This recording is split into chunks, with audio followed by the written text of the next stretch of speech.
Minishoot Adventures is a twin-stick shooter set in a Metroidvania world with a planned release date of April 2nd, 2024. There's not much in the way of story or dialogue, but it more than makes up for it with the gameplay, exploration, and bullet hell action. There are tons of secret paths, upgrades to find, bosses to fight, and more, making this a fun Metroidvania adventure. I normally get bored with bullet hell type games pretty quick, especially if they're set up as a roguelite, where you have to keep resetting progress over and over again, but add in a world to explore with different enemies all over the map, and it makes things much more interesting. I really love the mashup of the two genres here, and it was done really well. I will note that the devs Soul Game Studio did not sponsor the video, but they did send me out an early review key. That means that some of the things may change between mid-March and the release date. This video was sponsored, however, by Lenovo Legion, but more on them later. I really like the fun cartoony vibe in Minishoot Adventures. The artwork is really fun and makes you want to explore the world. What is interesting is that the world is one giant map similar to old school Zelda games. Everything is laid out in front of you with no loading screens except for a quick fade to black when you go into like a cave or dungeon or something like that.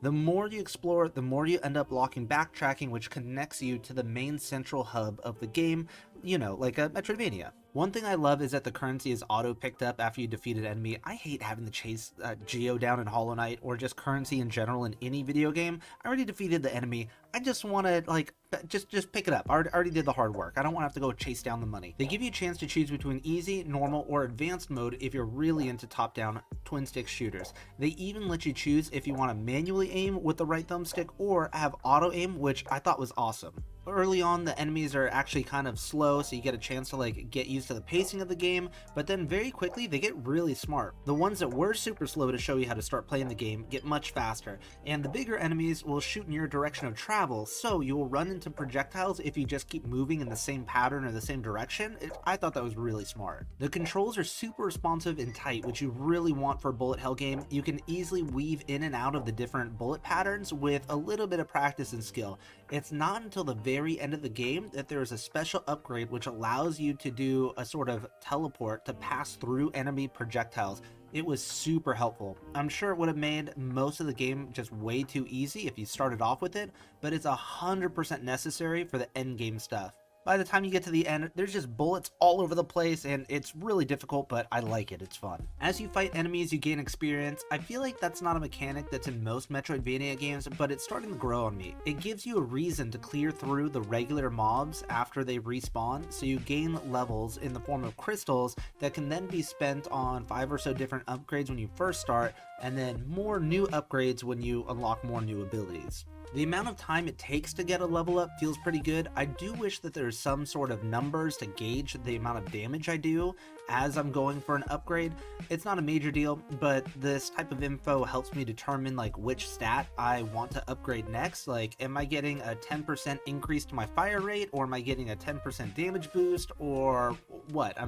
That part was kind of hard to tell. I just knew that I was doing more damage. I really like the way that the world is laid out. There was an overworld where you have to find a map piece to be able to see everything on your map.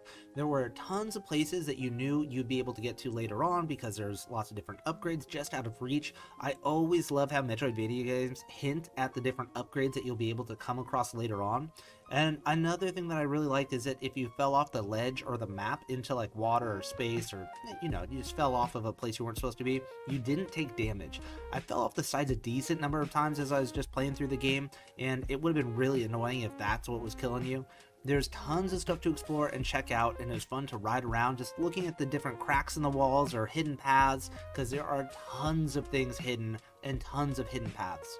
A lot of things in this game are red or shades of red. Your main attack is red, the enemies have red markings on them, some areas have lots of red in the background, and the main projectiles you're trying to dodge are red. It can be really hard to distinguish between all the different red that you're seeing at any given time. It's not too bad, but I do remember myself getting like a little bit lost if there are way too many projectiles at any given time. After finishing 2 main bosses and visiting roughly 4 main areas, some of the enemies started to feel really samey. You see a lot of the same enemies as the earlier areas, but they are bigger, they have more health, or maybe a slightly different bullet pattern, or maybe they're I don't know, just a slightly different color. They're purple instead of yellow. I would have liked to see more different enemy variation.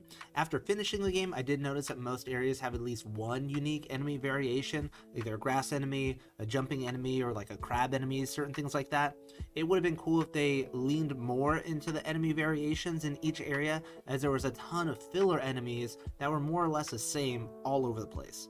Each area has its own dungeon, which, along with the map, again, reminds me of the old school Zelda games. A lot of the dungeons require you to find triggers around the area that then open up the dungeon. Then, the dungeons have lots of different puzzles and enemies to fight along with new upgrade at the end. It was really satisfying and familiar game loop that most people are going to recognize and enjoy. Another thing that most people are going to recognize and enjoy is today's sponsor, Lenovo Legion. They have deals every day for gaming PCs and laptops that allow you to fully enjoy Minishoot Adventures. I talked to the marketing rep and he said he's going to be sending out a Lenovo Legion Go, which is their handheld gaming platform. It's basically a PC in your hands with high resolution 1440p display and 144 Hz refresh rate. I'll review future games on that bad boy and I'll let you know how it goes, but for now, let's get back to Minishoot Adventures. This is a game that really drew me in. It was one that I was looking forward to picking back up and playing as soon as I had a chance. I wanted to remember all of the different places I had already explored and which places I had not yet been to. There was no way to add map markers, but later in the game, you find a merchant that will drop hints as to the location of things that you didn't pick up yet. That helps a ton, especially if you're trying to 100% the game. I got up to 92% as of right now, and I'm missing 3 or 4 of the upgrades that are really tough to find. Might need to make a video later if I ever do find them. What is nice is after you, quote, beat the game and get an achievement for the last boss, there's more stuff to do. I don't want to spoil things, but there's a reason to keep playing. I wasn't expecting there to be more at all, which was a really nice surprise. Eventually, you unlock something similar to the Pantheons in Hollow Knight. You don't fight every last boss in the game back to back, but you do fight some really difficult enemies in waves until you end each room with a boss in the game. After that, there's an end game boss that is really difficult. I was playing on my Steam Deck with the music low. I was in a busy area and I don't know how good or bad the music is. If you are someone who ended up playing Minishoot Adventures, let me know what you thought of the music in the comments. And if you like the lo-fi music in the background of this video, check out my Relyea lo-fi gaming music on Spotify. I'm releasing tons of new music and it's perfect to listen to while you're working or studying. Links down below. I will say that my Steam Deck ran the game great up until the very last boss or two when there were tons of projectiles and I had upgraded my guns to shoot a ton of projectiles back at the enemies. The frame rate just tanked hard. I had to quit the game, go to properties, and drop the resolution down to 720p, and that fixed the issue, so I was able to finish the bosses without the frame rate dropping and the lag. Again, I was playing on an early release build of the game, so this may be patched or updated by the time the game is released. Overall, Minishoot Adventures plays really well. I'm glad that they didn't try to jam some random story over top of the game. You play, explore, upgrade, and fight bosses. The bad guy locked your friends away and you're trying to save them. That's enough story for me. The world is pretty and worth exploring. The difficulty was just right at the normal level for me, and they did an amazing job of blending the twin stick shooter with a Metroidvania genre. If you like either of these genres, I think it would be worth checking out. Let me know what genre you would like to see blended with Metroidvania. Thank you to my video sponsors, and thank you for watching all the way to the end. My name is Relyea, and I'll talk to you again more real soon. Thanks. Bye.